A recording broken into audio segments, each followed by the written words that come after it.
രാമകഥാരസവാഹിനി അധ്യായം 42. രാമനും ലക്ഷ്മണനും സീതാദേവിയും തൻ്റെ അടുത്തേക്ക് വരുന്നത് അഗസ്ത്യമുനി കണ്ടു. അഗസ്ത്യമുനി പെട്ടെന്ന് എഴുന്നേറ്റ് പുറത്തേക്ക് ബദ്ധപ്പെട്ട് നടന്നു. അദ്ദേഹത്തിൻ്റെ കണ്ണിൽ നിന്ന് ബാഷ്പം ഒഴുകി വീണു. സ്വാമി സ്വാമി എന്നുറക്കെ വിളിച്ചുകൊണ്ട് അദ്ദേഹം ഓടിച്ചെന്നു. അദ്ദേഹം രാമനെ മാറോടണച്ചു പിടിച്ചു. രാമനെ ആശ്ലേഷത്തിൽ നിന്നും വിമുക്തനാക്കാൻ അദ്ദേഹത്തിന് മനസ്സുണ്ടായിരുന്നില്ല. ഭുജങ്ങളെ കൊണ്ട് രാമനെ ചുറ്റിപ്പിടിച്ചു. മരത്തടിയിൽ വള്ളി എന്ന പോലെ രാമനോട് ചേർന്നു നിന്നു. രാമനെയും സീതയെയും ലക്ഷ്മണനെയും തൻ്റെ ആശ്രമത്തിലേക്ക് നയിക്കുമ്പോൾ ഉള്ളിൽ നിറഞ്ഞുയർന്നു വന്ന ആനന്ദം അടക്കി നിർത്താൻ അദ്ദേഹം പണിപ്പെട്ടു. ഉയർന്ന ആസനത്തിലേക്ക് അവരെ ആനയിച്ചു. അവിടെ വിശ്രമിക്കാൻ അദ്ദേഹം അവരെ ക്ഷണിച്ചു. മധുരമായ ഫലമൂലങ്ങൾ ഭക്ഷണത്തിനായി അവരുടെ മുൻപിൽ വെച്ചു. അനന്തരം അവരുടെ യാത്രയെപ്പറ്റി അദ്ദേഹം അന്വേഷണം നടത്തി. തൻ്റെ ചോദ്യങ്ങൾക്ക് രാമൻ ഉത്തരം നൽകുമ്പോൾ അഗസ്ത്യൻ അഗാധമായ ആഹ്ലാദത്തോടു കൂടി അത് കണ്ണടച്ച് ശ്രദ്ധിച്ചു. അദ്ദേഹത്തിൻ്റെ ഖണ്ഡങ്ങളിൽ കൂടി ആനന്ദബാഷ്പം ഒഴുകി. വിശിഷ്ടമായ ഒരു മന്ദഹാസം അദ്ദേഹത്തിൻ്റെ മുഖത്ത് കളിയാടിയിരുന്നു. ഒടുവിൽ അദ്ദേഹം സംസാരിച്ചു. സ്വാമി, എന്നേക്കാൾ അനുഗ്രഹീതൻ മറ്റാരുമില്ലെന്ന് എനിക്ക് ബോധ്യമായിരിക്കുന്നു. ഭഗവാൻ ശ്രീനാരായണൻ തന്നെ എൻ്റെ അടുത്ത് വന്നിരിക്കുന്നു. ഭഗവാൻ എൻ്റെ ആശ്രമത്തിൽ ഇരിക്കുന്നു. ഇത് സത്യമാണോ അതോ സ്വപ്നമാണോ? അല്ല, ഇത് വ്യക്തമായി അനുഭവപ്പെട്ട ഒരു വസ്തുത തന്നെയാണ്. അദ്ദേഹം കൃതജ്ഞതയും ഭക്തിയും നിറഞ്ഞ വാക്കുകൾ തൻ്റെ ആനന്ദം പ്രകാശിപ്പിച്ചു. രാമൻ പറഞ്ഞു, ഓ സന്യാസിമാരിൽ ചക്രവർത്തിയായുള്ള ഋഷികൾ, എനിക്ക് അങ്ങയിൽ നിന്നും ഒന്നും ഒളിച്ചു വെക്കാനില്ല. ഞാൻ എന്തിനാണ് വനത്തിലെത്തിയെന്ന് അങ്ങേക്കറിയാം. മഹർഷിമാരുടെയും സന്യാസിമാരുടെയും തപസ്സുകൾ തടസ്സപ്പെടുത്തുന്ന രാക്ഷസന്മാരെ കൂട്ടത്തോടെ നശിപ്പിക്കാൻ എനിക്ക് എങ്ങനെയാണ് കഴിയുക എന്നും ഈശ്വരന് സമർപ്പണം ചെയ്തിട്ടുള്ള സേവകന്മാരെ ആപത്തിൽ നിന്ന് എങ്ങനെയാണ് രക്ഷപ്പെടുത്തേണ്ടതെന്നും എന്നോട് നിർദ്ദേശിച്ചാലും ഞാൻ അപ്രകാരം ചെയ്തു കൊള്ളാം. ഞാൻ അങ്ങയുടെ ഉപദേശം കാത്തിരിക്കുകയാണ്. ശൈത്യം കൂടുതലുള്ള ഹേമന്തകാലത്ത് താമരകൾ സങ്കോചിച്ച് നശിക്കുന്നു. രാക്ഷസന്മാരെ സങ്കോചിപ്പിച്ച് നശിപ്പിക്കേണ്ട കാലം ആസന്നമായിരിക്കുന്നു. രാമന്റെ വാക്കുകൾ കേട്ട് അഗസ്ത്യൻ പുഞ്ചിരിച്ചുകൊണ്ട് പറഞ്ഞു. അദ്ദേഹം പറഞ്ഞു, സ്വാമി, അങ്ങ് സർവജ്ഞനാണ്. എങ്ങനെയെന്ന് എന്നെ കൊണ്ട് പറയിക്കേണ്ട ആവശ്യം എന്താണെന്ന് എനിക്ക് മനസ്സിലാവുന്നില്ല. അങ്ങ് എന്നെ അനുഗ്രഹിക്കുകയാണോ പരീക്ഷിക്കുകയാണോ എന്ന് തീരുമാനിക്കാൻ പോലും ഞാൻ അപ്രാപ്തനാണ്.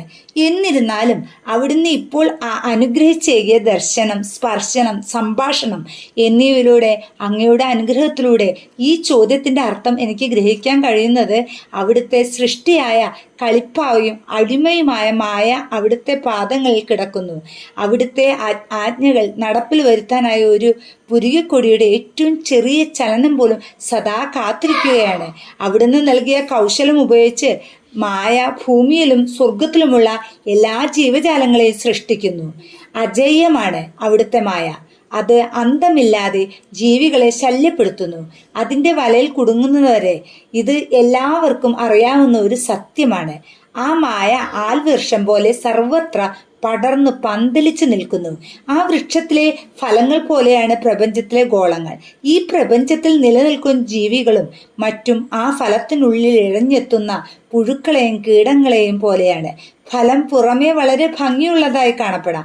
പക്ഷേ അത് പൊട്ടിച്ചാൽ നൂറുകണക്കിൽ പുഴുക്കൾ പുളഞ്ഞ് കളിക്കുന്നതായി കാണാം. ബാഹ്യലോകവും അതിലെ നശ്വരമായ വസ്തുക്കളുമായും ബന്ധപ്പെട്ടവർ അവിടുത്തെ ഭയപ്പെടുന്നു. കാരണം കാലസ്വരൂപനായ അവിടുന്ന് ആരാലും സ്വാധീനിക്കുവാൻ സാധ്യമില്ലാതെ അവരുടെ പദ്ധതികൾക്ക് നാശമുണ്ടാക്കുന്നു. പ്രപഞ്ചം തന്നെ അവിടുത്തെ ഒരു മായാരൂപം മാത്രമാണ്. രാമ, അവിടുന്ന് സർവ്വലോകാരാധ്യനാണ്. കേവലം മനുഷ്യൻ ചെയ്യുന്നത് പോലെ അങ്ങ് എന്നെ സ്തുതിക്കുന്നു. ഇതെന്നിൽ ചിരിയാണ് ഉണർത്തുന്നത്. എനിക്കിപ്പോൾ യാതൊന്നുമായും ബന്ധമില്ല. സീതയോടും ലക്ഷ്മണനോടും കൂടി അവിടുന്ന് ഈ ആശ്രമത്തിൽ താമസിക്കണമെന്ന് ഞാൻ ആഗ്രഹിക്കുന്നു. അത് മാത്രമാണ് ഞാൻ അപേക്ഷിക്കുന്ന വരം.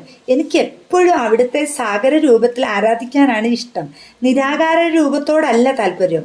അതാണ് ഞാൻ വിശ്വസിക്കുന്നതും പഠിപ്പിക്കുന്നതും.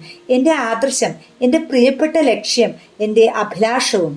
അതുകൊണ്ട് എനിക്ക് വരം നൽകൂ. എല്ലാറ്റിനെ പറ്റിയും താൻ അജ്ഞനും നിർദോഷിയുമാണെന്ന നിലയിൽ എല്ലാ കാര്യങ്ങളിലും സ്വയം പിറകോട്ട് മാറി നിന്ന് ഭക്തന്മാരുടെ മഹിമയെ ഉണർത്തി കാണിക്കുക എന്നുള്ളത് അവിടുത്തെ ലീലയാണല്ലോ. എന്നെ ഉയർത്തേണ്ട. എന്നോട് യാതൊരു നിർദ്ദേശങ്ങളും ആവശ്യപ്പെടുകയും വേണ്ട. അവിടുത്തെ കാലടിപ്പാടുകൾ പിന്തുടരുകയാണ് എൻ്റെ ധർമ്മം. പ്രഭു, എന്നെ അവിടുത്തെ മായയാൽ മോഹിതനാക്കി പ്രലോഭിക്കരുതേ, അഹന്ത വളർത്തരുതേ. ഇത് കേട്ട് രാമൻ പറഞ്ഞു, പരമപൂജ്യനായ മഹർഷിയെ, ഈ പ്രദേശം അങ്ങേക്ക് സുപരിചിതമാണ്. എൻ്റെ നിവാസത്തിന് ഏത് സ്ഥലമാണ് തിരഞ്ഞെടുക്കേണ്ടതെന്ന് പറഞ്ഞു തന്നാൽ എന്ത് അപകടമാണ് ഉണ്ടാവുക? ഇതാണ് അങ്ങയിൽ നിന്നും എല്ലാവരും പ്രതീക്ഷിക്കുന്നത്, അല്ലേ? അഗസ്ത്യൻ മറുപടി പറഞ്ഞു, സ്വാമി, അങ്ങ് ആജ്ഞാപിച്ചിരിക്കയാൽ ഞാൻ നിരുപാധികമായ ഉത്തരം നൽകാം. ഈ സ്ഥലത്തിന്റെ വളരെ അടുത്തുകൂടിയാണ് ഗോദാവരി നദി ഒഴുകുന്നത്. യുഗങ്ങളായി അത് ജലപൂർണമായും സ്വതന്ത്രമായും പ്രവഹിക്കുന്നു. അതിനടുത്താണ് ദണ്ഡകാരണ്യം. അതിൽ നിവസിച്ചുകൊണ്ട് അത് പവിത്രീകരിക്കുകയാണെങ്കിൽ അവിടെ താമസിച്ചു തപസ്സിൽ ഏർപ്പെടുന്ന എല്ലാ തപസ്വികൾക്കും മഹർഷിമാർക്കും അവിടുന്ന് സംതൃപ്തിയും സുഖവും പ്രദാനം ചെയ്യുകയായിരിക്കും. കാരണം ആ വനപ്രദേശവും അതിൻ്റെ രക്ഷകർത്താവും ഭരണകർത്താവും ആയ ആൾ ഒരു ശാപത്തിന് ഇരയാണ്.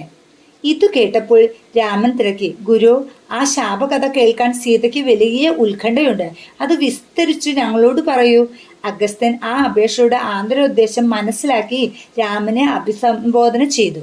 ഓ അനശ്വരമായ പ്രപഞ്ച നാടകത്തിന്റെ സംവിധായക, അദ്ദേഹം തുടർന്നു, ഒരിക്കൽ പഞ്ചവടി പ്രദേശത്താകെ ക്ഷാമം തലപൊക്കി. അവിടെ താമസിച്ചിരുന്ന എല്ലാ സന്യാസിമാരും തപസ്വികളും ഗൗതമ മഹർഷിയുടെ ആശ്രമത്തിൽ അഭയം തേടി. സ്വന്തം തപശക്തിയുടെ ഫലമായി അദ്ദേഹം നേടിയ ശക്തികൾ ഉപയോഗിച്ച് അദ്ദേഹം അവരുടെ ആവശ്യങ്ങളെല്ലാം നിറവേറ്റി.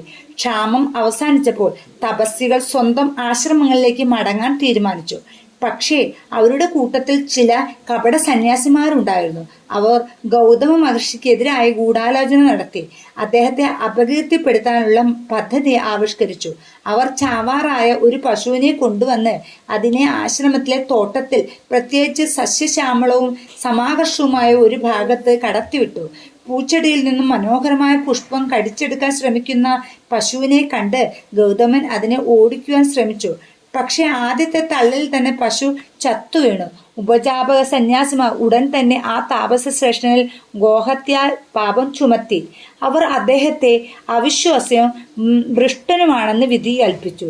തള്ളിയതുകൊണ്ടല്ല, അതിൻ്റെ ജീവിതകാലം അവസാനിച്ചത് കൊണ്ടാണ് പശു ചത്തതെന്ന് തെളിയിക്കാൻ ഗൗതമൻ ആഗ്രഹിച്ചു. ഈ പ്രശ്നത്തിന് ഉത്തരം കാണുന്നതിനായി അദ്ദേഹം അഗാധമായ ധ്യാനത്തിൽ നിമഗ്നനായി. താമസം വിന തനിക്കെതിരായ കപട സന്യാസിമാർ പയറ്റിയ തന്ത്രമായിരുന്നു അതെന്ന് അദ്ദേഹത്തിന് വെളിവാക്കപ്പെട്ടു. അവരുടെ നിന്ദ്യമായ പെരുമാറ്റത്തിൽ മടുത്ത അദ്ദേഹം പറഞ്ഞു, ഇത്രയും നീചരായ ആളുകളാൽ മലിനീകരിക്കപ്പെട്ട ഈ വനം ഇനി മേലിൽ സന്യാസിമാരുടെ പുണ്യാത്മാക്കളുടെ ആവാസസ്ഥാനമാകാതിരിക്കട്ടെ. ഇവിടെ രാക്ഷസ പ്രകൃതികളായ യക്ഷന്മാരുടെ നിരന്തര സന്ദർശന സ്ഥലമായി തീരട്ടെ. മറ്റൊരു സംഭവം കൂടി ഈ ശാപത്തിന് ആക്കം കൂട്ടി. ഈ പ്രദേശത്തിന്റെ ഭരണകർത്താവായ ദണ്ഡൻ തന്റെ ഗുരുവായ ഭൃഗുവിന്റെ പുത്രിയെ അപമാനിച്ചു. ഈ ദയനീയമായ സംഭവം പുത്രി വിവരിച്ചത് കേട്ട് ഭൃഗു ക്രോധപരവശനായി. മഹർഷിയുടെ കോപത്താൽ ആ പ്രദേശം മുഴുവൻ മണ്ണുമഴ പെയ്തു. അവിടെ മുഴുവൻ മൂടിപ്പോയി. അതിൻ ഫലമായി ആ പ്രദേശം വളരെ ആഴത്തിൽ ചളി കെട്ടി നിറഞ്ഞു. കാലക്രമേണ കൊടും കാടായി തീർന്നു. ഈ കാടിന് ദണ്ഡകാരണ്യം എന്ന പേരും വന്നു.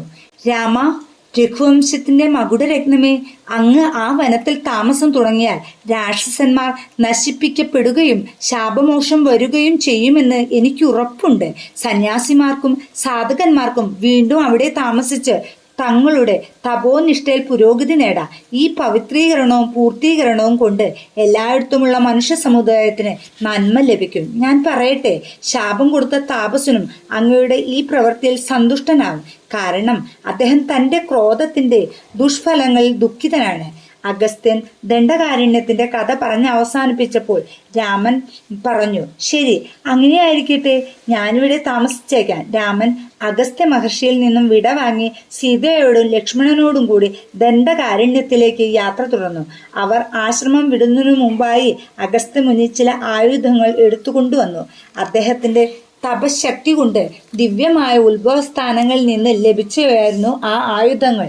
അവ ഉപയോഗിക്കാൻ തനിക്ക് ആഗ്രഹമില്ലെന്നും അവ അർഹിക്കുന്ന, അവയെ കൈകാര്യം ചെയ്യാവുന്ന ഒരു പുണ്യമായ ലക്ഷ്യത്തിനു വേണ്ടി അവ പ്രയോജനപ്പെടുത്താൻ കഴിവുള്ള ഒരാളിപ്പോൾ ഉണ്ടെന്നും പറഞ്ഞ് അവയെ രാമന്റെ കരങ്ങളിൽ ഏൽപ്പിച്ചു. രാമ, അദ്ദേഹം പറഞ്ഞു, അവിടുന്ന് എൻ്റെ പരിചയവും ശക്തിയും പൗരുഷവുമാണ്. ആയുധങ്ങൾക്ക് എന്നെ രക്ഷിക്കാനാവുകയില്ല. പക്ഷെ അവിടുത്തേക്കാവും. അവിടുത്തെ അനുഗ്രഹമാണ് എൻ്റെ കൈവശമുള്ള ഏറ്റവും ശക്തിയേറിയ ആയുധം. അവിടുന്ന് എൻ്റെ അഭയകേന്ദ്രമാണ്, എൻ്റെ കോട്ടയാണ്, എൻ്റെ അഭേദ്യമായ കവചമാണ്. ദണ്ഡകവനത്തിലെ വൃക്ഷനിബിഡമായ പ്രദേശത്തിലേക്ക് സീതയും രാമനും ലക്ഷ്മണനും കടന്നപ്പോൾ തന്നെ മാറ്റങ്ങൾ ദൃശ്യമായി. ഉണങ്ങിക്കഴിഞ്ഞ വൃക്ഷങ്ങൾ പുളകം കൊണ്ട് പച്ച പിടിച്ച് മർമ്മരം പുറപ്പെടുവിപ്പിക്കുന്ന ഇലക്കൂട്ടങ്ങളാൽ മൂടപ്പെട്ടു. ദുർബലങ്ങളും അസ്തവീര്യങ്ങളുമായിരുന്ന പടർപ്പുകളും മുന്തിരിവള്ളികളും പൊടുന്നനെ ചൈതന്യവത്തുക്കളായി. ചുറുചുറുക്കും ചുണയുമുള്ളവരുമായി സുരഭിലങ്ങളായ പൂങ്കുലകൾ വഹിച്ചു. വിവിധ വർണ്ണത്തിലുള്ള പുഷ്പങ്ങളെ കൊണ്ട് പുള്ളികുത്തപ്പെട്ട അഴകാർന്ന പച്ചയുടുപ്പണിയാൻ വനം ധൃതി കൂട്ടി. അവർ തങ്ങൾക്ക് നിവസിക്കാൻ പറ്റിയൊരിടം അന്വേഷിച്ചു. താമസിയാതെ തന്നെ അഗസ്ത്യൻ സൂചിപ്പിച്ചിരുന്ന പഞ്ചവടി എന്നറിയപ്പെടുന്ന സ്ഥലത്ത് അവർ എത്തി.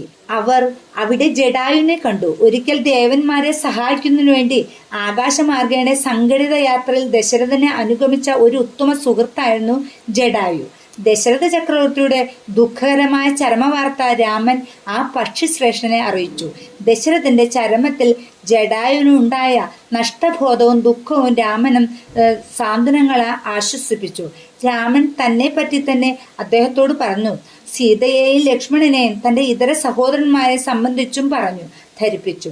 ഗോദാവരി തടത്തിൽ ഒരു പർണശാല നിർമ്മിക്കുന്നതിൽ വ്യാപൃതരായിരുന്നു അവർ. ജടായുവിൽ നിന്നും ആ പ്രദേശത്തിന്റെ കൂടുതൽ വ്യക്തമായൊരു ചിത്രം അവർക്ക് ലഭിച്ചു. ആ രാത്രി അവർ ഒരു വൃക്ഷച്ചുവട്ടിൽ ഗാഠവും നവോന്മേഷജനകവുമായ നിദ്രയിലാണ്ടു. ഇതിന്റെ തുടർച്ച 43-ാം അധ്യായത്തിൽ. ജയ് ശ്രീറാം.